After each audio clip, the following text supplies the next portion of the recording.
Assalamualaikum warahmatullahi wabarakatuh. Bersama lagi Cikgu Anis dalam Sains Tahun 3. Okey, topik kita pada hari ini adalah meramal. Apa tu meramal?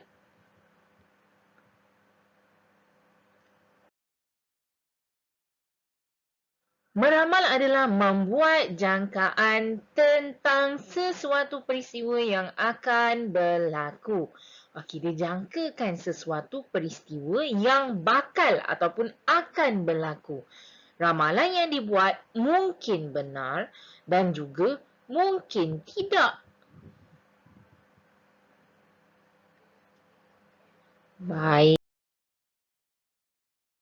cuba perhatikan buku teks awak muka surat 11. Okey, dia kata apa? Tengok gambar ni. Ramalkan keadaan yang berlaku jika salah seorang pemain tidak menggerakkan kakinya dalam permainan ini. Maksud dia minta, dia kata, mungkin salah seorang daripada kawan-kawan ini sebab kita main benda ni.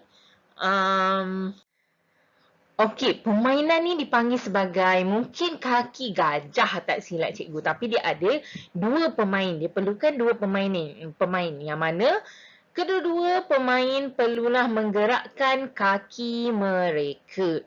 Menggunakan alat ni lah. Okey, awak boleh tengok. Lepas tu dia kata, apa? Cuba ramalkan. Apa yang akan jadi kalau salah seorang dia tahu, yang dia tidak gerakkan kaki dia. Dia diam di kaki dia. Apa yang akan jadi? Ramalan yang dibuat mungkin benar ataupun mungkin tidak. Kena ingat ramalan yang dibuat mungkin benar ataupun mungkin tidak. Tapi cikgu nak awak fikir secara logik. Logik tu apa? Maksud dia, fikirkan yang betul-betul. Fokuskan dekat gambar raja sahaja. Okey, lepas tu dia kata, apa yang berlaku? Kaki tidak bergerak saja. Awak janganlah fikir benda lain pula. Tiba-tiba awak kata, tudung perempuan ni terbang. Apa yang akan berlaku? Apa yang akan awak ramalkan apabila kaki dia tak bergerak? Orang tanya tentang kaki, tiba-tiba awak kata, tudung dia tiba-tiba terbang. Tak pun, awak kata, bajunya bajunya tiba-tiba bertukar color, bertukar warna. Tak logik lah tu. Lepas awak kata pula tiba-tiba kasut tersebut, permainan tersebut, yang kayu dia pijak tu bertukar menjadi api. Itu tak logik. Jadi ramalan awak mesti logik. Dia tanya tentang kenapa tidak menggerakkan kaki saja. Okey. So jadi ramalannya adalah,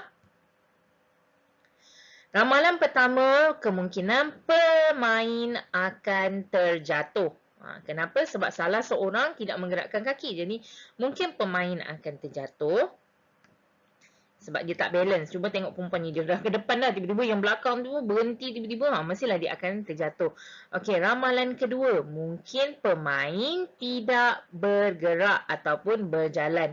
Dia mungkin gitu je, dia tak bergerak lah benda tu sebab beban di belakang, depan tak boleh bawa, dan beban di depan, belakang tak boleh tolak. Okey, jadi ramalan kedua, pemain tidak bergerak ataupun berjalan. Okey. Cuba perhatikan pula situasi di bawah. Okey, ini ada kek coklat dan juga ada krim berbunga-bunga. Apakah ramalan kamu terhadap warna krim yang seterusnya? Okey, dia tanya apa warna selepas kuning ni?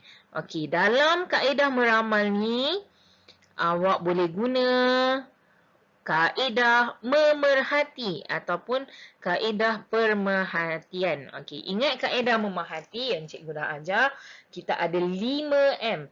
Mendengar, melihat, merasa, menyentuh dan menghidu.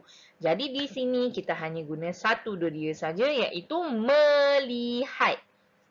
Kita lihat, okey, dia ada color warna putih, ada warna merah, ada warna kuning. Tiba-tiba pula warna putih balik, warna merah, warna kuning. Okey, fokuskan kepada warna kek. Okey. Dan awak boleh ramalkan dengan tepat. Cikgu pasti awak boleh ramalkan dengan tepat. Lepas putih, merah, kuning. Putih, merah, kuning, putih. Putih. Okey. So, dia meramalkan bahawa benda tu selepas kuning, warna cream cake adalah putih semula. Okey. Perlu diingatkan bahawa meramal tidak sama dengan meneka. Kerana ramalan dibuat berdasarkan pemerhatian, pengalaman lalu ataupun pola. Ingat, meramal tidak sama dengan meneka kerana ramalan dibuat berdasarkan bukti. Apa bukti-buktinya? Iaitu pemerhatian, pengalaman lalu, data ataupun pola. Pemerhatian tu apa? Kita gunakan 5M tadilah yang cikgu kata tadi. Pengalaman yang awak pernah tengok sebelum ni, jadi awak kata, okey, benda tu dia akan berlaku macam ni, macam ni. Contoh. Pengetahuan dan pemerhatian yang lepas. Okey. Data. Maklumat yang terkumpul melalui pemerhatian yang lepas. Data. Awak boleh tengok rujuk semula kaedah bertulis. Yang mana dah dituliskan. Okey, dan juga pola. Apa tu pola? Okey, pola tu dia menunjukkan benda tu bertambah ataupun berkurang ataupun ada perubahan di situ. Okey. Cuba awak tengok muka surat sebelah pula, muka surat 12. Dia bagi awak satu gambar. Dia kata, ramalkan keadaan yang akan berlaku berdasarkan gambar ini. Okey, dalam gambar ni dia menunjukkan pokok kelapa ditiup angin. Kenapa cikgu kata pokok ini ditiup angin? Cikgu tak nampak angin dia, tapi cuba awak tengok pergerakan pokok tersebut. Okey, daunnya bergerak ke tepi. Semua pokok diikut. Kalau angin tak bertiup, daunnya kekal dekat situ. Maintain je.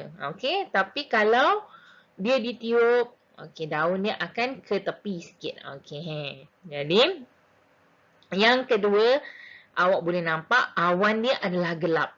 Awan dia gelap. Dan yang ketiga, awak nampak ada kilat. Okey, jadi dia kata apa tadi? Ramalan dibuat berdasarkan pemerhatian. Okey, pemerhatian. Awak dah memerhati. Okey, daun ni dah ditiup angin. Ada awan. Awan gelap. Lepas tu ada pula kilat. Okey. Lepas tu pengalaman yang lalu. Pengalaman yang lalu mungkin awak kata, sebelum ni kan kalau nak hujan, mesti jadi macam ni. Kalau nak ribut, mesti jadi macam ni. Okey, so pengalaman awak dulu, awak kata, okey, awan macam ni maksud dia nak hujan lah tu. Okey, lepas tu berdasarkan data ataupun pola. Okey, apa bukti yang menyokong ramalan kamu? Okey, awak tengok daripada pemerhatian ni lah.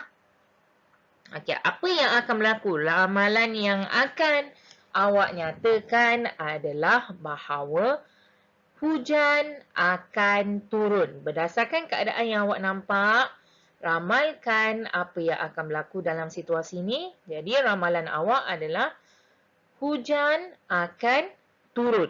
Okey, hujan akan turun.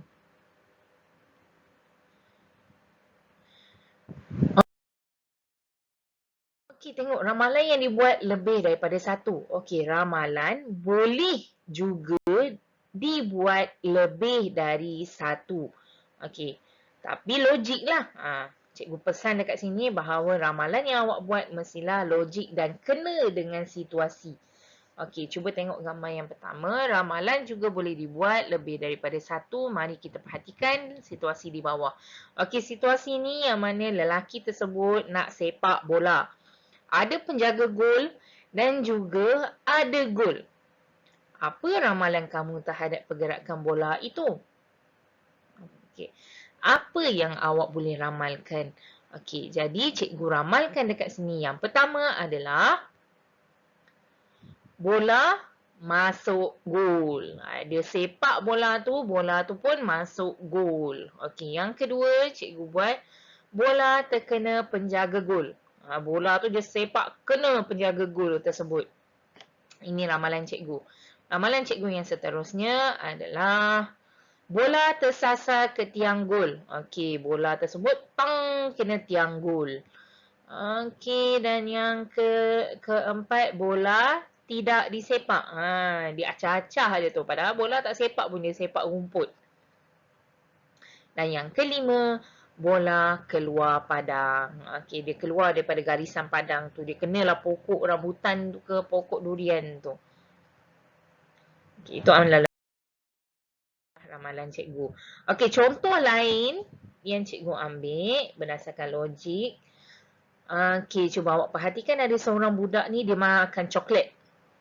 Dia makan coklat, mulut dia penuh. Hari-hari dia makan coklat. Okey, lepas tu soalan dia, ramalkan apa yang akan berlaku jika budak itu terus makan makanan manis setiap hari.